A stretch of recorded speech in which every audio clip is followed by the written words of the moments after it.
Hello, everyone. Welcome, welcome. We have folks slowly trickling in to our 20th anniversary party. Seeing some familiar faces. Hello, all.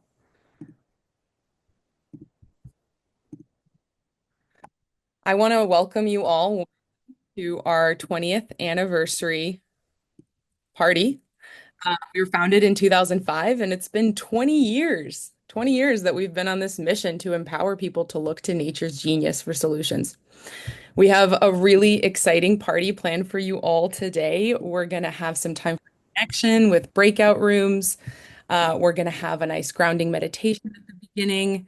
We'll do a little bit of time travel where you'll hear from our various program teams, and then we'll have a fun game at the end.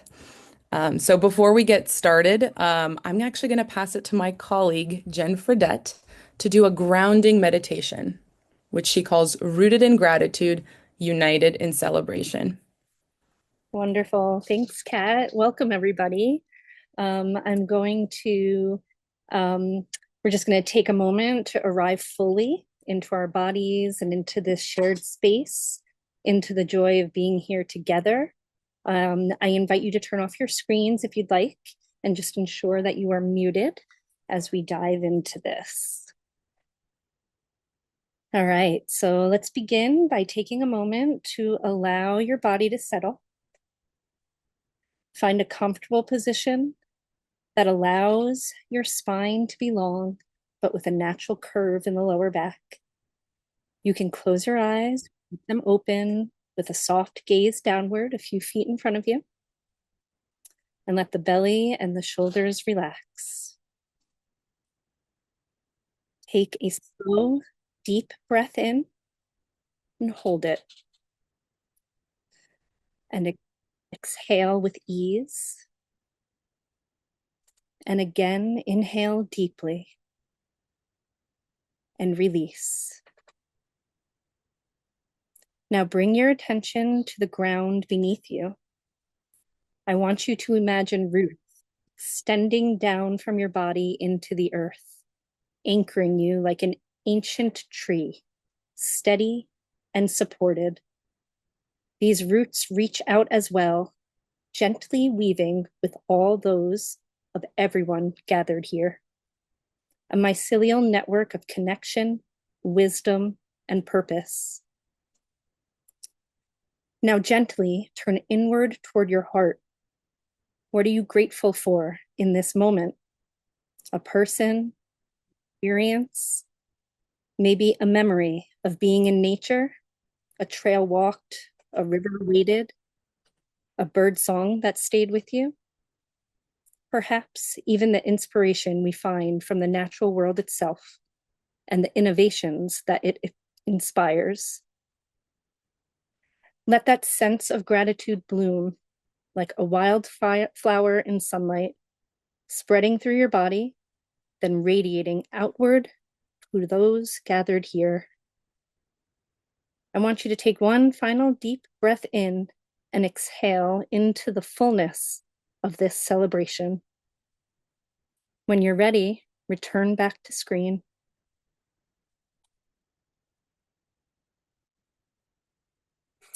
We're so glad that you're here. We're going to begin with our lovely CEO, Amanda. Well, greetings, everybody. Thank you, Jen, for getting us into this space of both thoughtfulness, gratitude, and celebration. And thank you to Kat for being our host today and facilitator of this wonderful gathering, and all of you for joining us. It's really a joy to welcome you here on behalf of the whole team at the Institute and our board. Thank you for joining us to celebrate 20 years of learning from and with nature. And I stand on the shoulders of giants as the current CEO of the Institute. It's been a legacy of incredible women that have brought this organization and this movement to what it is today. It's been a journey that began with a profound yet simple idea from Janine that nature could be our best teacher, that the wisdom found in forests, coral reefs, and the oceans and all of life could guide us towards a more regenerative and generous way of living. Since then, we've built something remarkable together, and you're going to hear about much of that today and get a little bit of a step back into what we have been doing and a glimpse into what we will be doing into the future. Um, but from classrooms to design studios, academic labs, this community's grown to be global and to be a movement of people that are deeply connected to nature and also asking how would nature solve this challenge. It's really wonderful to see people emerging from all over the world. We've watched students become innovators, we've watched ideas become companies, and the relationships, I think, are even more important than anything. Over the year and a half I've been leading the Institute, I've just been completely blown away by the networks that have emerged over the last 20 years between people, between organizations, between thought leaders, between countries, between cultures. And I just wanted to take a moment at the beginning of this to thank all of you for coming to celebrate with us. I'm sure all of you have been involved deeply in this work, and it resonates deeply with you personally, but also that you've been part of this movement and part of the successes that we've had over the time that we've been growing these programs. Today's a celebration, so Kat has got some amazing things organized for us to be able to not just sit and look at our beautiful pictures here, but also to actually have time to talk to each other and to have some fun games. And it really is kind of a party online as much as we could make it one. So again, thank you for being here. I'm going to pass it back to Kat so she can get the party really started, and look forward to talking to you through the next 40 minutes or so. Thank you, Amanda. One of the key values that we have at the Institute that guides our work is relationship before task.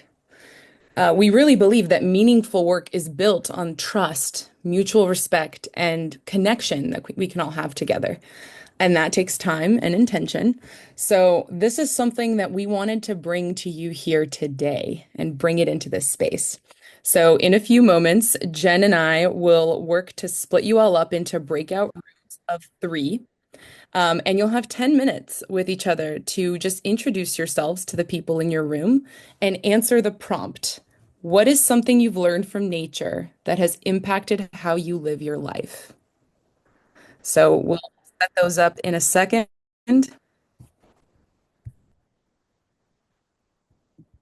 We are all ready. It will actually be 5 to a room, Kat, because that is what Zoom is telling me the least that we can do with this amount of people. So that's what we are going for. But we are all ready to go. You ready? Let's do it. It'll be a prompt, right, Jen, on the screen?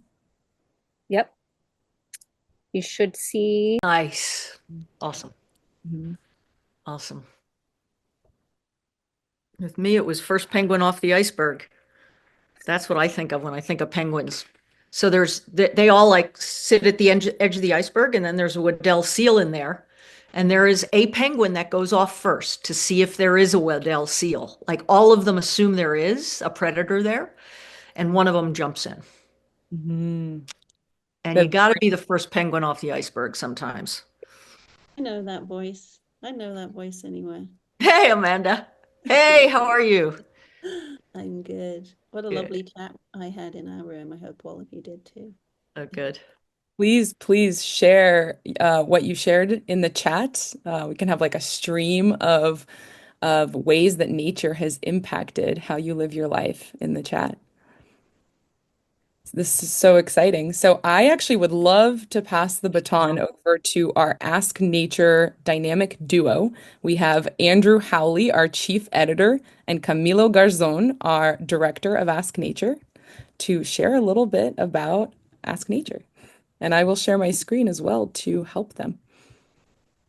Great. Thanks, Kat. And hello, everybody. Happy anniversary. It's just so exciting and it's such a great context. And as Amanda said at the start of standing on the shoulders of giants, I've always felt that like a very fortunate position to be, like the current steward of work that has been going on for 20 years, building this and developing this movement and these tools. And Ask Nature, obviously the one that's closest to my heart. That's how I came in and what I've really been focused on for the last 5 years, which now that I think of that is like a quarter of the history of the org. So that's kind of exciting. I haven't done that math yet. Um, if we go to the next slide, we'll see this is what we can still pull up, through the Wayback Machine and stuff of some of the oldest images that we have from Ask Nature and where this started. As the book took off, as people started getting excited, and Janine was hearing more and more and starting to do more and more, the community realized there needs to be a tool, something that can help people do this learning from nature, because as everybody here knows, it's not easy to just walk out into nature and know what's going on. It's only slightly easier, or sometimes it's more difficult, to go into published biological research and get a sense of what's going on. So early on, it was realized we need to interpret this information into accessible language made relevant to the practice of biomimicry, and Ask Nature was born. Profiling biological strategies and inspired ideas, as they were called early on, to give people inspiration and to give them proof points that this is not just a nice idea of something that could happen in the future. This is something that is already at the start, like to write the book, there had to be all of the case studies. This is something that is thriving in the human spirit all along. And so this was a new way of using the current tools that were available in 2008 to help humans to live and work and think this way. And so Ask Nature was born. Next slide. Oh, great timing. Kat, very nice. As it developed, the technology developed, you could get some better embedded things of like having the search right on the page. You could do bigger images that really brought things to life.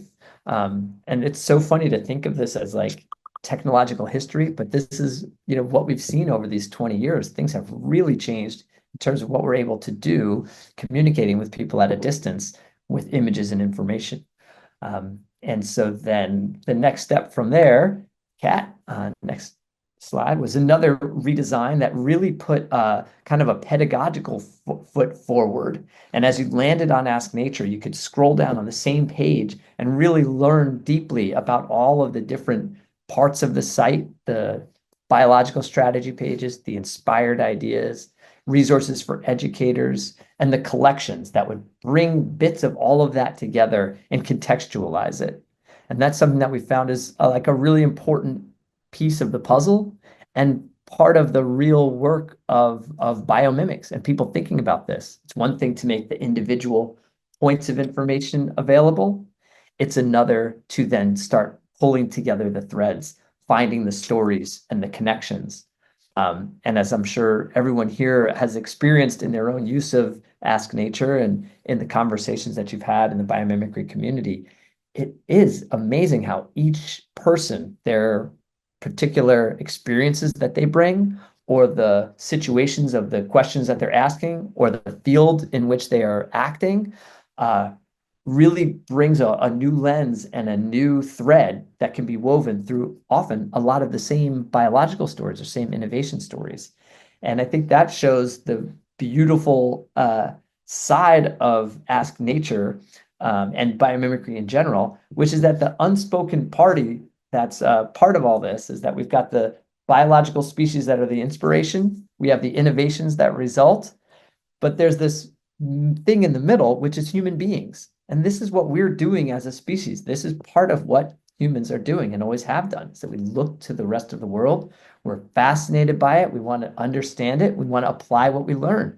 It's really fundamental to who we are as a species. You could write the strategy page on humans and it would be all about learning from nature. And so we've tried to put all of that together. And as we learn these lessons, it changes the way that we can surface things and think about things on Ask Nature. So next slide, Kat. This was then the big redesign that we did in 2020, 2021, which is when I came on board, or even into 3. So it's kind of a similar one. And this is where we really put forward the immersive reconnecting spirit. Go back one, Kat. The immersive spirit, which is to really try to connect everyone with big images, contextualized stories on Ask Nature to bring you there. Okay, go ahead, Camilo. I'll take it away, and thanks, Andrew, for that. For those of you that I don't know yet, my name is Camilo Garzon, and I am still the new As Nature Program Director. And I'm so happy that I'm a part of such an organization, and there's going to be a full circle at the end of what I'm going to say. But looking at this, as you can see, there's 1,786 biological strategies. We triplicated them by 2023. We incorporated different elements of what will be the present and future of our work, including large language models and AI, to make sure that we can truly reach as many audiences as possible, but also create the possibility of really producing these biological strategies in a way that reaches more people, right? I think we can go to the next slide, Kat. Before I tell you about these specific collections that have been the most popular, let me tell you that there's 3 specific biological strategies that have been the most widely shared in our 20-year history.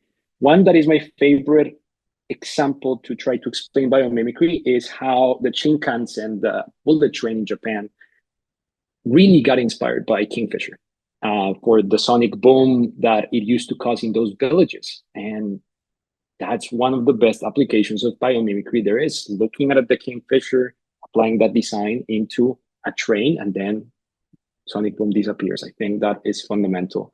A second one is something that wouldn't surprise anyone that has ever watched Finding Nemo, but the sea anemone and the clownfish, right? Like that symbiotic relationship is something that is very beautifully depicted in that Pixar film, but at the same time, what can we learn and what can we apply in our industries? That's one that also seems to capture a lot of attention. And then the other one is how the air sacs of certain birds' respiratory systems have this efficient exchange of carbon dioxide and oxygen thanks to separate air sacs and the surface area that is populated with the oxygen reaching more organs. I think that that's fascinating, that's one of the ones that have resonated so much. The other 3 things that I want to share today is what you have in front of you, which is the Ray of Hope Accelerator Gallery. I think you'll hear more about the Ray of Hope Accelerator, but knowing that this is the most popular collection we have in the 20th year history until now is a testament of how important it is to truly see these ethical, really biomimetic frameworks being applied to industry. So that's a kudos to the team of Ray of Hope, and seeing that there's synergy across the organization, that even in As Nature, you have so much that also is from the Ray of Hope Accelerator. We can go to the next one. These are some of the actual, what we call strategies, but also innovations of some of the startups that you'll hear from later from the 2024 cohort and 2023. And as you can see, there's also beautiful images depicting the actual species from which these innovations come. You can go to the next one, Ken. The other one is the Youth Design Challenge Gallery. And while it currently is not ongoing, it's a huge part of our history. And from 2018 to 2024, you can see the winners. And if you go to the next slide, you see some of the actual design concepts. Students, nature is full of wonder, and there's no other human being or the age group more important than the wonder in a kid, and wonder in a child. And I think that as you see students, that wonder is alive, and to see nature and learn from it, this is a reflection of that. You can go to the next one. And this is the full circle. The 3rd most shared collection in As Nature history, I wrote it, and I Didn't know that until today, and it hit me in a beautiful way because I was 3 years ago. You see this, that this was published January 10th, 2023. I was 3 years ago reporting that story. And I had connected with Andrew. And that started my journey that led me here. How does nature build a home? There's so many answers.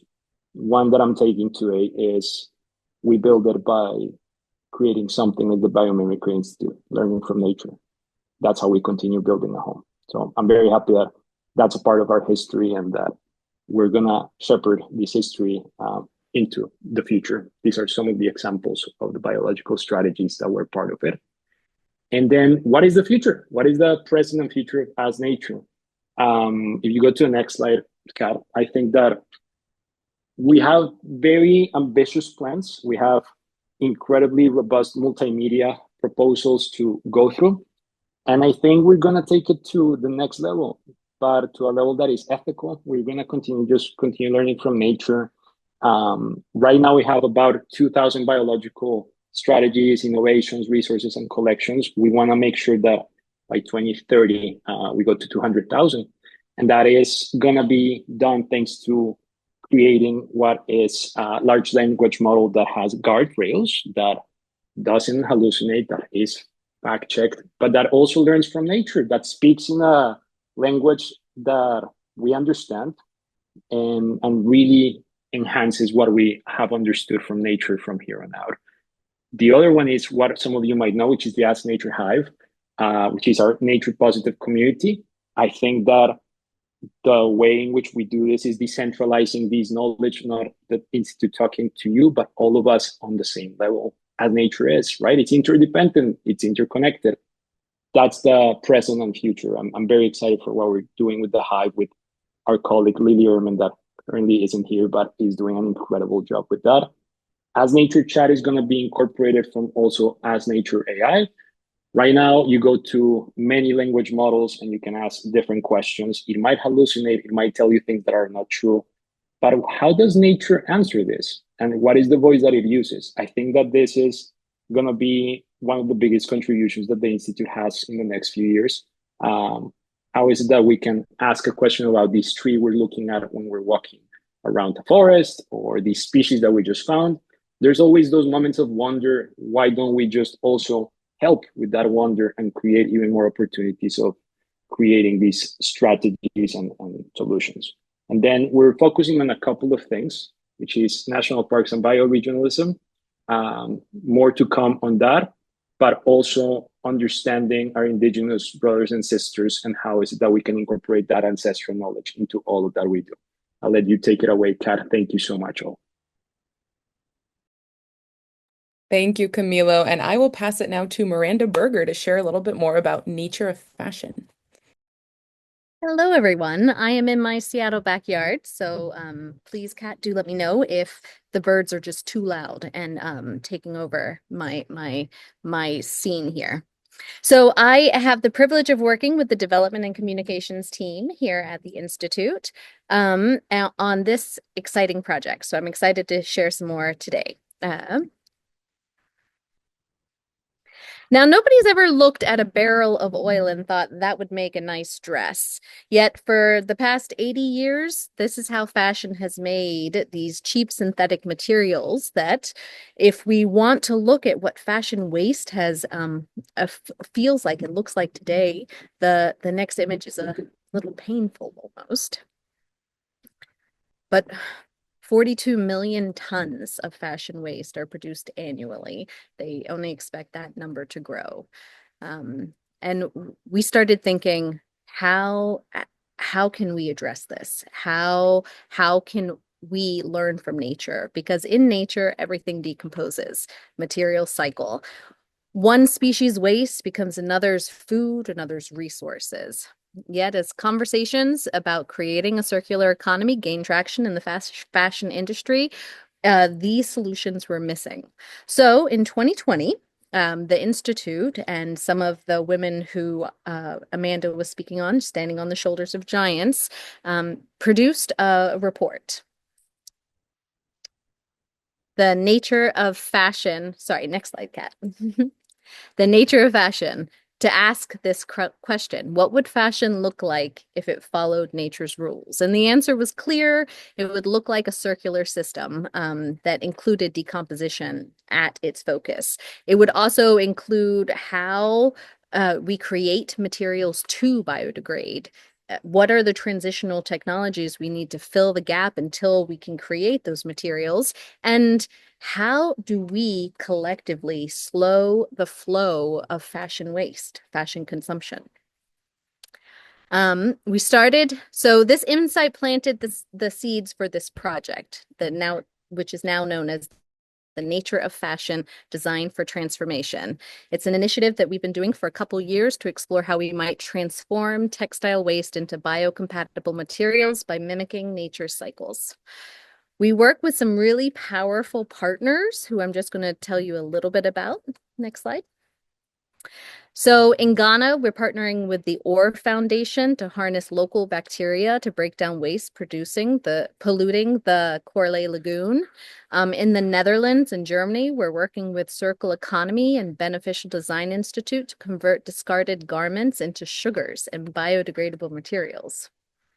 These pilots are figuring out how to accelerate and scale the implementation of their work, and we're going to work with them over the next couple of years to share their case studies far and wide so that more people know that it's possible for the fashion industry to operate in a way aligned with nature. And with that, I'm excited to turn it over to our Ray of Hope team. I think that's over to me. I will take it away. Yes, I will share the beautiful evolutionary journey that has been our Ray of Hope prize program accelerator, the whole thing. So I'll have to take us back a couple of years because it's been a journey.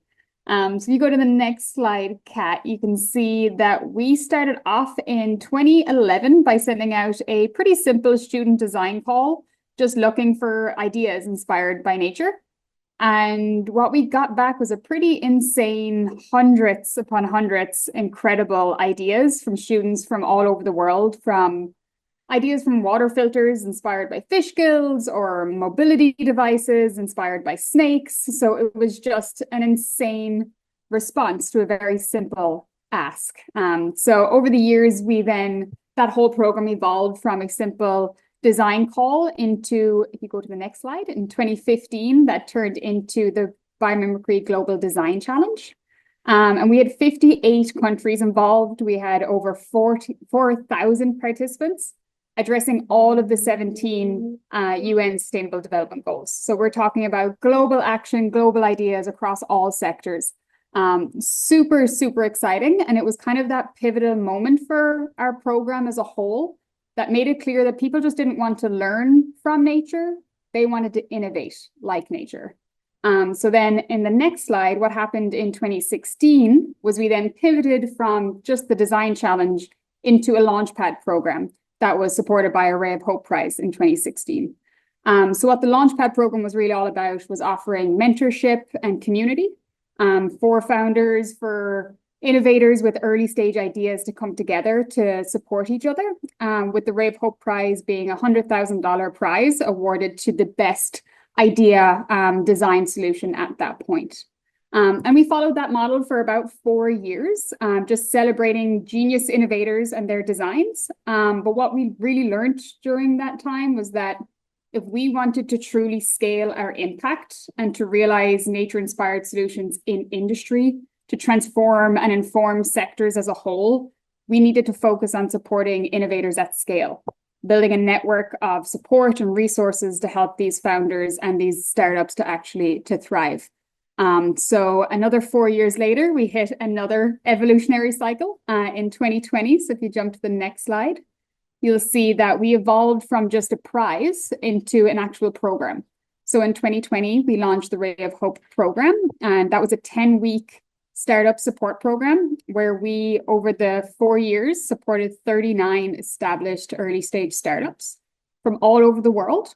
If you go to the next slide, you'll see that we went from all different geographies, all different sectors, from textiles to agriculture, advanced materials, everything you can think of, name it. We had nature-inspired early stage startups actually doing innovative work in this field across all sectors. It still is absolutely incredible to see this coming to life.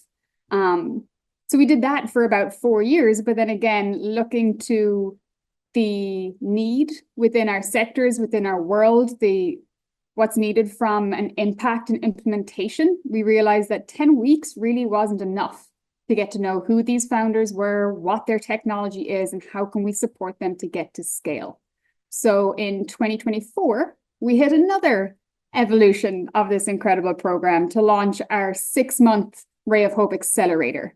And I will hand it over to Mylise, who is our program manager, to tell us about what this accelerator is.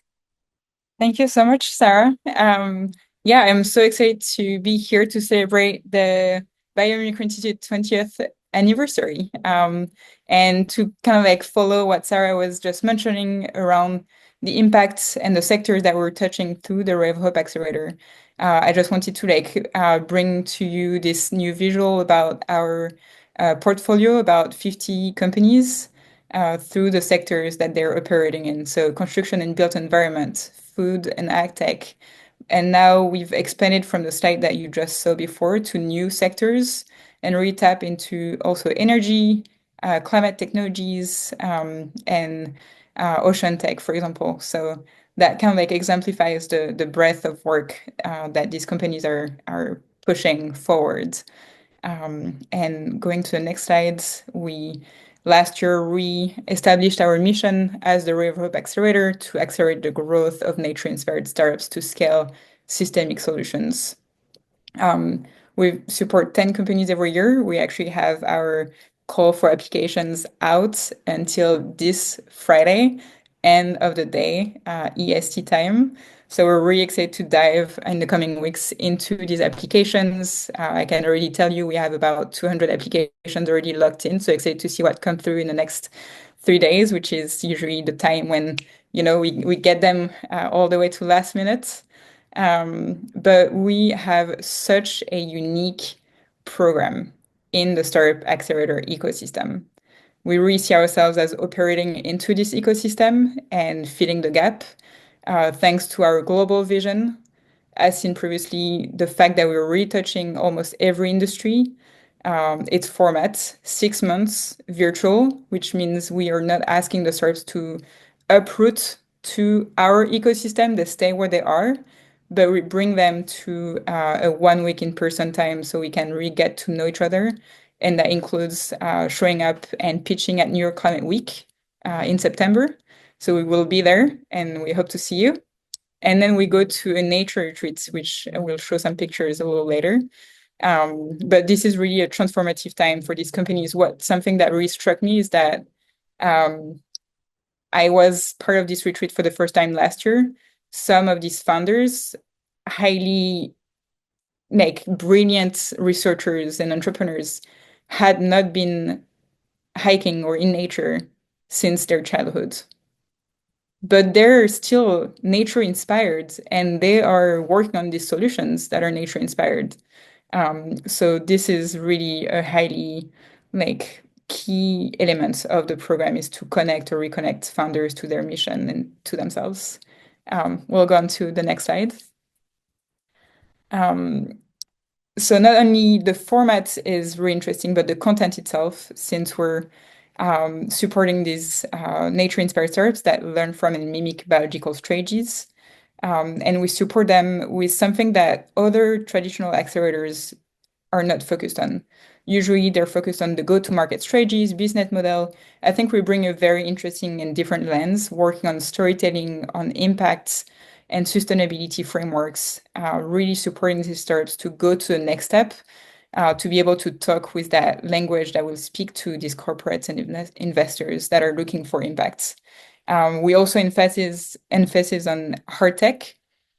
So we think that we're going to change the world with the physical products and what the world is made of and manufacturing, as opposed to the straightforward software or AI focus that we're seeing right now. And of course, some companies are layering those different things together. But Silicon Valley was first designing physical products for a reason. And we believe that it's going to change the world. So we support startups that are evolved from an understanding of biological systems. You have an example here of Ceprify, which is a Swiss startup inspired by a bright beetle working on a cellulose-based technology. Um, Grounded in deep scientific research, you have an example here of the company Retain from the cohort 2021, inspired by the way diatoms form their cell wall to inform breakthrough purification technologies, and then technologies that are enabling bio-inspired solutions, like Fusion Bionic here, based in Germany in our cohort 2022, creating laser-generated surface textures, re-enabling just new innovation working with different materials. Um, and they announced a partnership with Amphico, another startup in our portfolio. And we're seeing this cross-pollination in our cohorts every year, which is really amazing. And we're hoping to talk more about it as they unfold. Next slide, please, Kat. We don't have a lot of time, but I wanted to mention this e-concrete technology in our first cohort with the Ray of Hope Prize in 2020, working on concrete technologies. And this is just a great example of what does it mean to be working with nature as a startup, as a company in an industry, versus working against it. And I really encourage you to look more into what they're doing. I was lucky to go on a boat tour around New York to see their installation there, but they have also projects around the world. And very briefly, a couple slides about our nature retreats, which, as I mentioned, is transformative for us to get to know these companies and to support them and find the better ways to do that during the 6 months of the program, and for them to like replant seeds for cross-pollination in the cohort. We can go to the next slide. A couple photos from 2 years ago. And then to the next slides. We published our 5-year accelerator impact report earlier this year. So I encourage you to have a look and learn more about the incredible work that these startups are doing. Thanks, Gab. Thank you, Mylise. We have a little bit more time here together at our party. So I wanted to just share something you all shared. When you all registered for this event, you answered what I love about biomimicry. And I'd love to just share back some of these responses to celebrate biomimicry in our 20th anniversary. I feel the hope it gives my students. Nature supports, nurtures, and regenerates the conditions that allow life to flourish. Biomimetic innovations are a perpetual source of awe. Someone said biomimicry felt like home. And one of my favorites was, what's not to love? I found a lot of common themes throughout your responses, and I popped them onto this slide here just so we can see them all together. We are nature, interconnected. We have respect and harmony with timeless wisdom and endless possibilities. I loved the aha moments that many people mentioned in their responses when they RSVP'd to this event. We also asked the question, how did you first hear about biomimicry? And some of you responded with kind of the first place that you first heard the term. And there were so many different responses. Some people were first found Ask Nature and then found out about biomimicry. Someone learned about it from their architecture field, from their R&D team, from Janine's book, from conducting research, from an online video or a documentary, or they maybe read a biomimicry article. There was just a lot of, and someone also learned from their dad. So yeah, just a lot of wonderful places to learn about biomimicry. And then on this call today, we actually have people that have known about biomimicry over a long, different range. So some people learned about it in the 1990s, and there are some people on this call that when they registered, they said they learned about biomimicry that day. So we want to welcome you all to this community. It's a great community to be a part of. But that just shows that like this is a great group. So we were going to do a breakout room, but I know we're running out of time. So we're going to actually skip on over this one at this point. And I just wanted to say that we are celebrating 20 years, but I want to do a toast and a cheers to the next 10 years.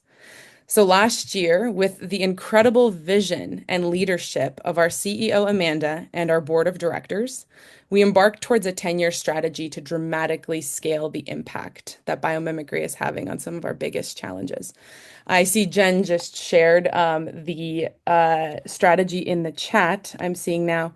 And I also just wanted to share that we have a number of our current board members on this call today, and I wanted to give them a huge shout out. We have Janine Benyus on this call, one of the co-founders of the Biomimicry Institute. We have Mary Davidge, Angela Nahikian, Kent Snyder, Dana Borland, and we even have a board member from the past, Kamal El-Watar.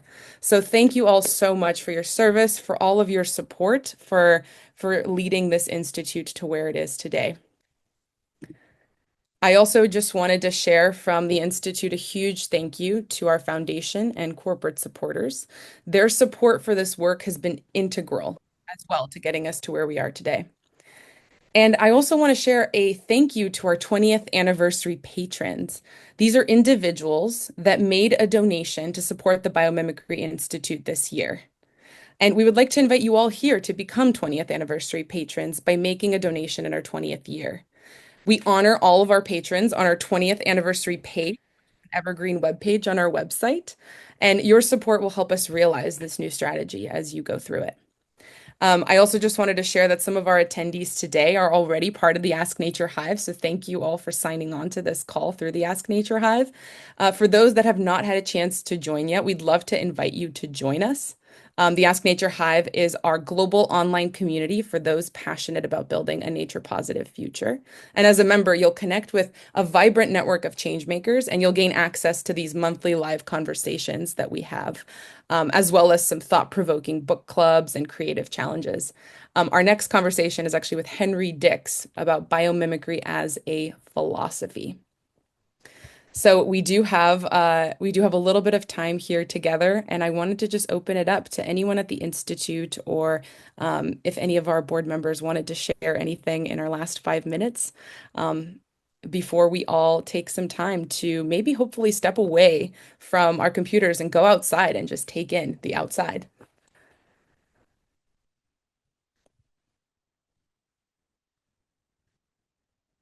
I'll jump in here, Kat. Hi, Janine. Hey, hi. Yeah, I just jumped on the Google this morning to see how many pages there are that have the word biomimicry, bio-inspired, biologically inspired. Oh my goodness. There's a whole long list of them, bionic, well, not bionic. I don't use bionic, but biomimetics, so there's a list of these. 157 million pages. So when we started this, you could go on Google and maybe there'd be 1 or 2 pages, and mostly it was about the butterflies, biomimicry and butterflies. This is amazing to have watched. There's 2.35 million pages in Google Scholar of articles. So it's just, and I watch this just for fun. This field has grown to, like you'll see Henry Dix, the philosopher. There's the poetics of biomimicry, the politics of biomimicry, the philosophy of biomimicry. There's so many other fields that are now starting to turn to the natural world. And this sort of thing, I think we're 20 years in at the Institute, 25 or so years in altogether. And as a diffusion of a new idea, we're doing really well. We've touched this idea, because it's an adaptive meme, has touched so many people. But then the Institute came along, and I think the Institute really does what life does. It grew through networks. It increased our surface area so that people could reach us in wherever they were and play in biomimicry, and it continues to do that. I just couldn't be I couldn't be prouder on where we are, for where we are, and for the people who have been attracted and spent their time of their lives working on this. It is, it's working, is what I will tell you. It's working. It's more, it's in the zeitgeist. It's living systems thinking is replacing machine thinking in every realm, whether it's democracy, economics, the new democracy, the new economics, the new community building, the new technical innovation, the new circular economy. They're nature informed and nature inspired, and that's in part because of this institute. And I'm proud to have been a part of this from the very beginning. The other thing I'll tell you is that it started with a group of volunteers.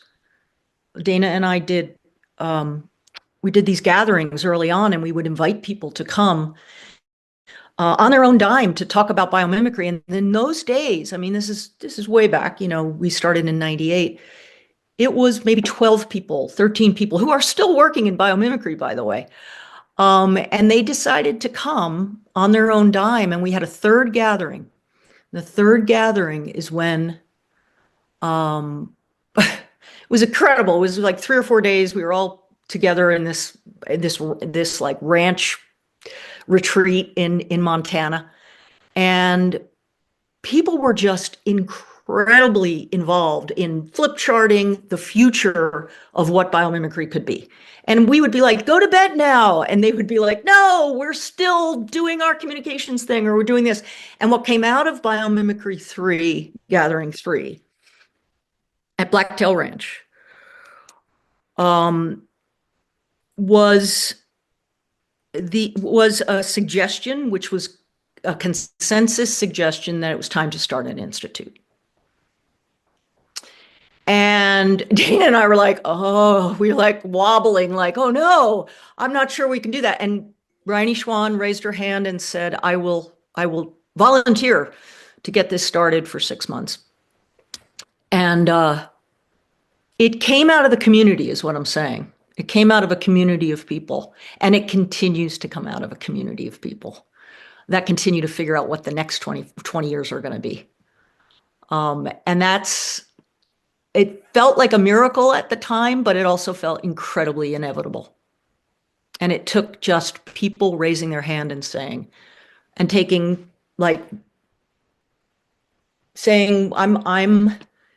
this community, I'm biomimicry, and we're going to make this happen in the world. And that continues to be what it is. So I just want to thank people who are on this call as well. Our board and all the staff is incredible, and Amanda and all that new vision. Yeah, I'm happy. Thank you, Janine. Thank you, thank you, thank you. Yeah. And thank you all. I hope you have an amazing day, an amazing Earth Week, and cheers to 20 years. Yeah, no doubt. Thank you so much, Kat, facilitating this beautiful gathering. Thank you so much. Thank you, Kat. Yeah, thanks everyone for being here. Thanks, everyone. Thanks, everyone. Happy birthday to us. Cheers, friends. Bye. Thank you. Everyone. Bye. Bye. Thanks for everything. Thank Big you. love. Thank you. Amazing.